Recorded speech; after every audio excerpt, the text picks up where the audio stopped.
السلام علیکم پیارے بچوں، آج ہم جماعت ہفتم کے مضمون اردو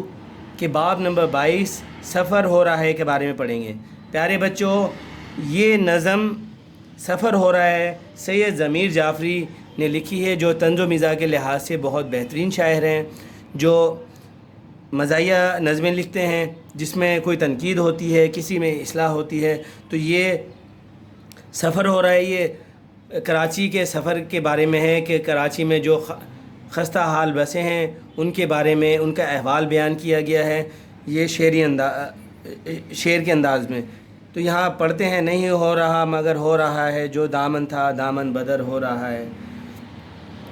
تو اس میں شاعر کہتا ہے کہ جو نہیں ہونا چاہیے تھا وہ ہو رہا ہے، جو دامن پہ تھا کپڑا وہ بھی پھٹ رہا ہے، کمر بند گردن کے سر ہو رہا ہے، کمر بند ہزاربند کو کہتے ہیں، گردن میں پھنس رہا ہے، سفینہ جو زیر و زبر ہو رہا ہے، جو ہمارا سفینہ سفر ہے وہ بھی خراب ہی ہو رہا ہے، ادھر کا مسافر ادھر ہو رہا ہے، کراچی کی بس میں سفر ہو رہا ہے کہ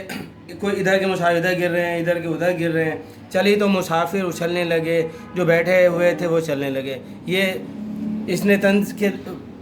لہجے میں کہا ہے کہ بس چلی تو مسافر گڑھوں سے اور اس کی خستہ حالت سے اوپر اچھلنے لگے، جو بیٹھے ہوئے تھے وہ ایسے لگ رہا ہے چلنے لگے، قدم جا کے ٹخنوں سے ٹلنے لگے، جو کھایا پیا تھا اگلنے لگے۔ تو اتنی زیادہ بس اچھل رہی ہے، ادھر ادھر مسافر ہو رہے ہیں کہ قے کی صورت میں آ رہی ہے، جو کھایا پیا وہ ایسا لگ رہا ہے کہ نکلے گا۔ تماشا سرے رہ گزر ہو رہا ہے، یعنی یہ اتنی خستہ حالت بس ہے، اتنا بیکار سفر ہے کہ سمجھو ایک تماشا لگا ہوا ہے اور کراچی کی بس میں سفر ہو رہا ہے۔ جو خوش پوش گیسوئے سوارے ہوئے تھا، بہت مال چہرے پہ مارے ہوئے تھا۔ تو جو لوگ صاف ستھرے بال بنا کے آئے ہوئے تھے، صاف ستھرا لباس پہن کے آئے ہوئے تھے اور بہت کچھ خرچ کیا تھا چہرے پہ بالوں پہ، بڑا قیمتی سوٹ پہنا ہوا تھا، اب تھوڑی ہی دیر میں سب کچھ ان کا برباد ہو چکا ہے، بیچارے کا حلیہ بیکار ہو چکا ہے اور کراچی کی بس میں سفر ہو رہا ہے۔ جو گردن میں کالر تھا لر رہ گیا ہے، ٹماٹر کے تھیلے میں ٹر رہ گیا ہے۔ جو گردن میں کالر تھا تو کالر اتنا بیکار ہو گیا، سمجھو لر رہ گیا، یہ تنزن کا ہے، ٹماٹر کے تھیلے میں سارے ٹماٹر نکل کے ٹر رہ گیا ہے، خدا جانے مرغا کدھر رہ گیا ہے، بغل میں تو بس ایک پر رہ گیا ہے۔ یہ بھی ایک طنز کے انداز میں کہا ہے کہ جو مرغا ہم نے بغل میں دبایا ہوا تھا وہ مرغا تو پتہ نہیں کہاں چلا گیا، صرف بغل میں ہمارے ایک پر اس کا بچا ہوا رہ گیا ہے۔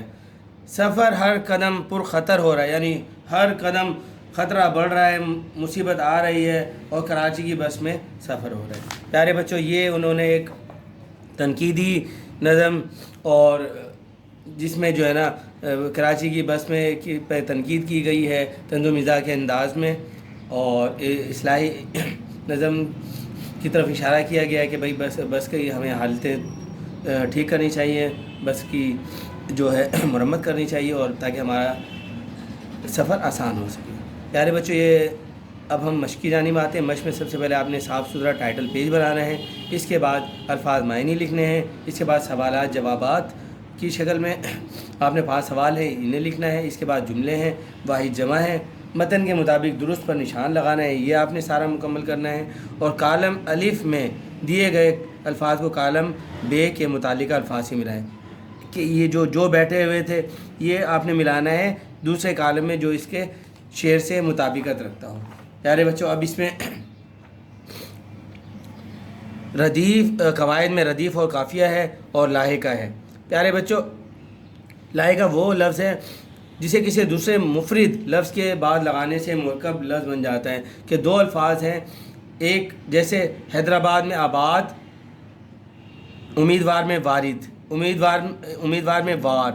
دردناک میں ناک، لاحقہ ہے۔ یعنی جیسے